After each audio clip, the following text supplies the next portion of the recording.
Ya estás aquí, ya te conectas a Panorama Digital, análisis, opiniones, conversaciones de temas formales e informales del panorama digital. Panorama Digital está en www.andresbarriosrubio.com.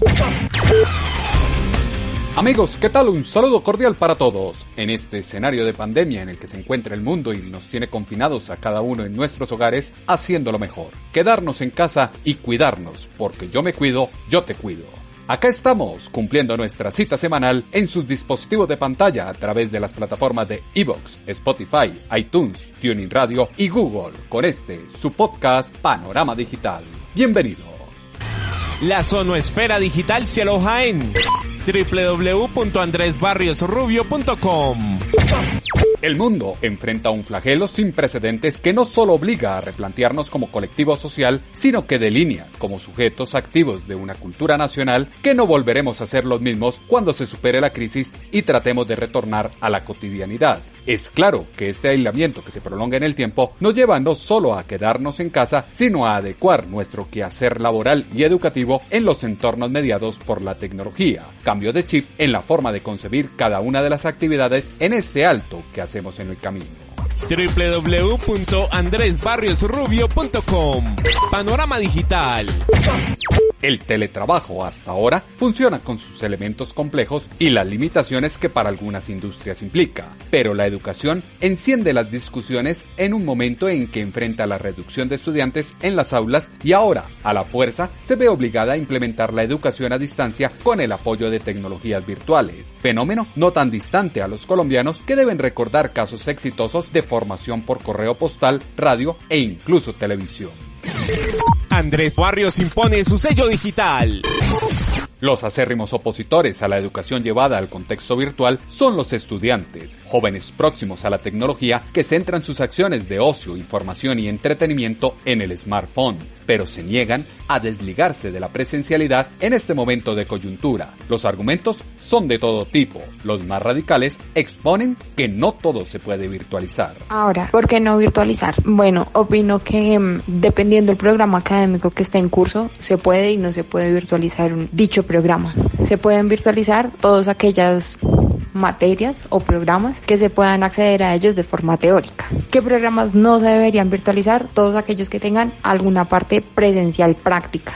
Hablo desde el campo de la ingeniería. Mi carrera en este momento de mi semestre, en el que estoy viendo 5 materias, tiene 3 materias que necesitan de mí, de hacer un laboratorio, de realizar análisis, de dar resultados que obtengo solamente si estoy presente en un laboratorio. Entonces la virtualización en este momento, pues para mí en ese aspecto no sería factible.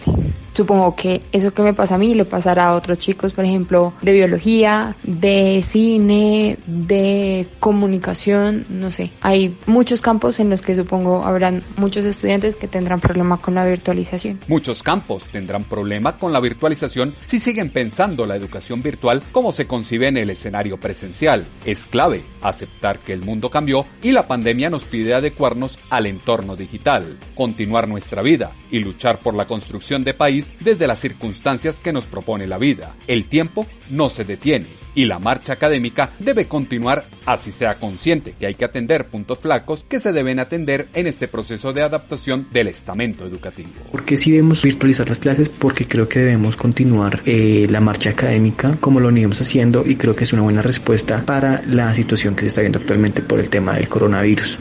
¿Por qué no? Creo que esto afecta a muchas carreras, las cuales pues gran parte de su fundamento no es teórico sino más bien práctico, casos como por ejemplo las ingenierías, diseño y demás. Y si se virtualizan las clases para estas carreras, creo que saldrían mal preparados y la calificación no sería justa. El eterno problema de la calificación y la valoración de competencias, amplio campo conceptual de diferencias y discusión, donde el proceso y la evaluación juegan un factor determinante, detonante que ahora el componente virtual alza la voz de aquellos estudiantes que subsidian sus estudios con créditos y están ligados a los promedios, esos mismos que hacen ver que no todos cuentan con los recursos técnicos y tecnológicos para hacer frente a este proceso. No estoy de acuerdo con la virtualización de las clases debido a que de manera personal no cuento con internet en mi casa, lo cual de una manera inmediata ya me impide todo lo que tiene que ver con virtualización. Y adicional a esto, me parece que el pago que se le hace a la universidad no corresponde al que uno debe recibir por medio de una clase virtual. La carrera que estudio, la cual es ingeniería química, no es una carrera apta para verse virtualmente. En este momento me encuentro viendo 6 materias, de las cuales 4 son totalmente prácticas. Por ende, no estoy de acuerdo con la virtualización porque va a afectar mi progreso académico, quiera o no quiera. Entonces, no estoy de acuerdo con la virtualización. Va a afectar el proceso académico si no todos ponen de su parte y dejan que el proceso avance con las particularidades que piensa cada institución para hacer frente a las características de su comunidad de estudiantes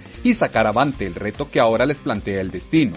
Lo cierto es que los jóvenes sí tienen claro el por qué se deben virtualizar las clases. Debe virtualizar sus clases para la optimización de los espacios libres, mejor manejo del tiempo libre, además de poder avanzar con las actividades propuestas por la universidad para poder culminar con un semestre académico de la mejor manera. ¿Qué se debe tener en cuenta para que esto se pueda realizar de la mejor forma? Un acompañamiento tanto de los profesores, que estén bien capacitados, que tengan buenas plataformas para poder montar todo su contenido y que este pueda llegar de una mejor manera a nosotros como estudiantes. El contenido debe llegar de la mejor manera a los estudiantes. La sustitución de la planta física por el ecosistema virtual implica a docentes y estudiantes incorporarse e interactuar en comunidades virtuales para establecer círculos comunes de acción, instituir en las redes sociales un ambiente para leer, escribir, construir y publicar contenidos colaborativos y de su autoría. El reto para el escenario universitario es la adaptación, como lo dice el docente e investigador de la Universidad de Nebrija en España, Luis Miguel Pedrero. Sin duda, la crisis del coronavirus va a suponer para la universidad, para la institución educativa universitaria, un gran reto en términos de adaptación y de incorporación de nuevos sistemas, porque la institución universitaria se ha basado siempre en algo tan natural y tan cotidiano como el contacto presencial y físico entre profesor y alumnos, y sin que eso reste valor a las posibilidades que ofrecen hoy día las plataformas de formación a distancia, pues es indudable que el carácter que tiene ese contacto y el valor del aprendizaje en la presencia en el aula, pues va a tener que ser suplido con estas nuevas posibilidades formativas y tecnológicas. Definitivamente el escenario físico se cambia por el ecosistema digital e impone 3 retos para las universidades y los estudiantes en esta coyuntura del COVID-19, como lo expone claramente en este momento el docente e investigador de la Universidad de Navarra en Pamplona, España, José Luis Orihuela. 3 retos que enfrentamos las universidades y los estudiantes en este nuevo escenario generado por la pandemia. El primero entiendo que es tomarnos en serio a la tecnología como soporte habitual de los procesos de enseñanza y aprendizaje. Estamos acostumbrados a entenderla como un soporte complementario, entendiendo que lo habitual era la situación presencial y esto tiene que cambiar. Segundo reto creo que consiste no en seguir haciendo lo mismo que antes, pero de manera virtual, asistidos tecnológicamente, sino más bien repensar y rediseñar los métodos, los tiempos y los contenidos de la educación universitaria. Hay que pensarlos de nuevo. Y en tercer lugar, diría que enseñar y aprender desde casa, en lugar de hacerlo en las aulas, en las bibliotecas y en los laboratorios, nos exige dejar de pensar a la universidad como un espacio y comenzar a pensarla como una comunidad, que en el fondo es volver a los orígenes de la universidad como institución, una comunidad de profesores y de estudiantes que buscan juntos la verdad. Volver a las bases de la universidad, estudiantes y profesores buscando la verdad, entorno en el que la habilidad y conectividad que tienen los jóvenes para establecer tendencias, generar comunidades y producir contenidos se encauzan para asumir el reto de estudiar en casa desde el smartphone y los dispositivos de pantalla. Pero ¿cómo medir el impacto de este paso de lo físico a lo virtual? No lo delinea el docente e investigador de la Universidad de Nebrija en España, Luis Miguel Pedrero. Yo diría que esta crisis y esta exigencia de la adaptación de la universidad a las plataformas online ha de medirse a partir de 3 ejes. En primer lugar, el informativo. Es importantísimo que la comunidad universitaria comprenda muy bien cuáles son las funciones, las responsabilidades y las atribuciones que ahora mismo se le da a cada miembro en este nuevo entorno y qué exigencias implica para profesores, para alumnos, incluso para el personal de formación de apoyo técnico, de apoyo logístico. En segundo lugar, hay un reto que es el de la propia docencia, el de la incorporación de los contenidos y las metodologías de aprendizaje a las plataformas online. Y en último lugar, pero no menos importante, está la evaluación, el de los sistemas que ahora tienen que plantearse para poder medir el aprendizaje del alumno con la suficiente claridad, rigor y validez académica de cara a su graduación. La evaluación y su impacto en el proceso formativo es clave para todos los actores del sistema universitario, sin importar el ecosistema al que hagamos referencia. Punto a afinar a medida que se avanza en la implementación de esta reconfiguración del sistema educativo y se aprende de experiencias en otros países. Las clases mediadas por la tecnología en este momento de coyuntura es un fenómeno que no solo afronta el colectivo colombiano. El profesor en casa a través de plataformas virtuales sustituye en este momento en diversos países el contacto cara a cara de la educación tradicional. Como se ha vivido en España este fenómeno que ahora enfrentan las universidades en el mundo, nos lo dice la docente e investigadora de la Universidad Autónoma de Barcelona, María Gutiérrez. El coronavirus ha paralizado el país, yo creo que está paralizando el mundo y consecuentemente también la universidad. Aquí en la Universidad Española pues nos cogió el estado de alarma, la directriz del estado de alarma en mitad del semestre, creo que como en la mayoría de los países, y la primera semana la vivimos como un poco en shock porque claro, nos pedían recomponer las actividades académicas porque pasábamos de lo que era la presencialidad a online. Lo que sí que es verdad es que desde el primer momento tanto profesores como estudiantes teníamos muy claro que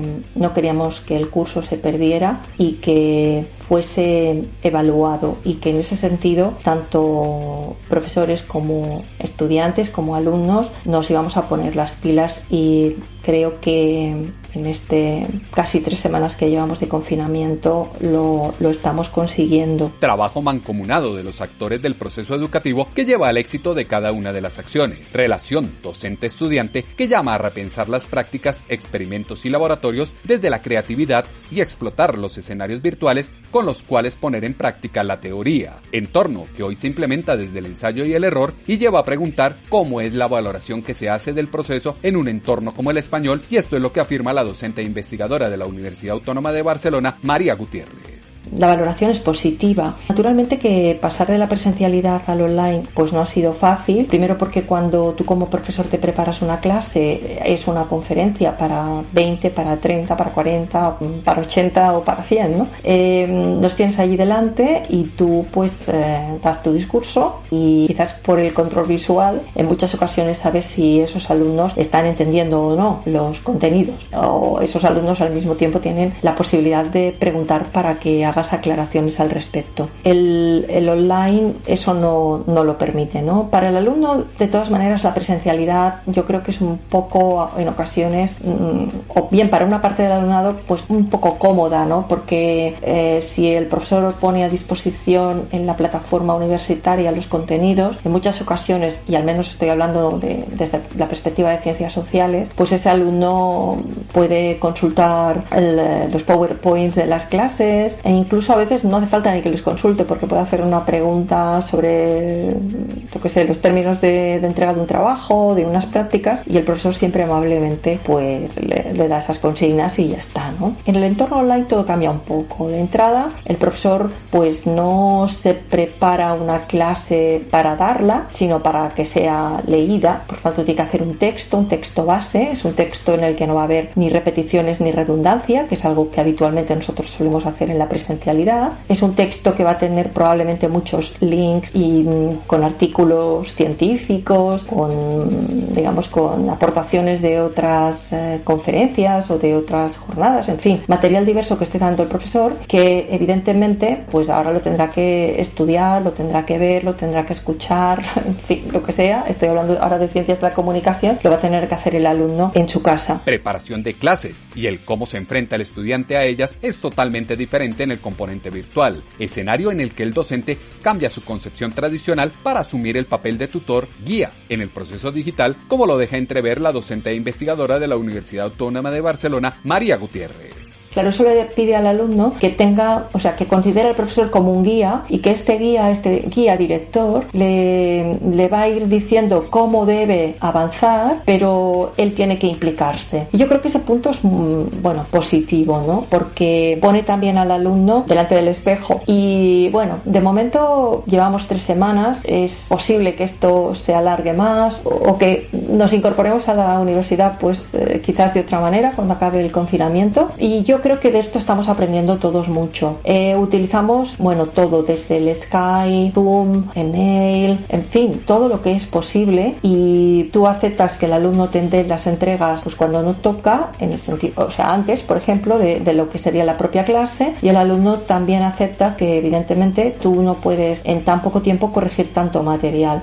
Para el profesor es un aumento de trabajo, porque lo que tenía presencial, ese PowerPoint, ahora lo tiene que escribir, ¿no? Quiero decir que es un cambio de mentalidad en los dos, entre los dos actores, ¿no? Y pienso que una buena disposición por parte de ambos, mejora la situación en la que estamos, y desde mi punto de vista como profesora, tengo que decir que estoy orgullosa de mis alumnos, están respondiendo y tengo la sensación de que ellos también se sienten acompañados, aunque nos veamos a través de una pantalla de ordenador. Compañía en este proceso en donde la pantalla de los dispositivos tomará gran relevancia, escenario en el que las instituciones de educación superior revisten su personalidad de estrategia digital. En este proceso, 80% es la táctica, 20% la tecnología. El paso a seguir es dar respuesta a las necesidades de los usuarios y los objetivos de cada asignatura y programa académico.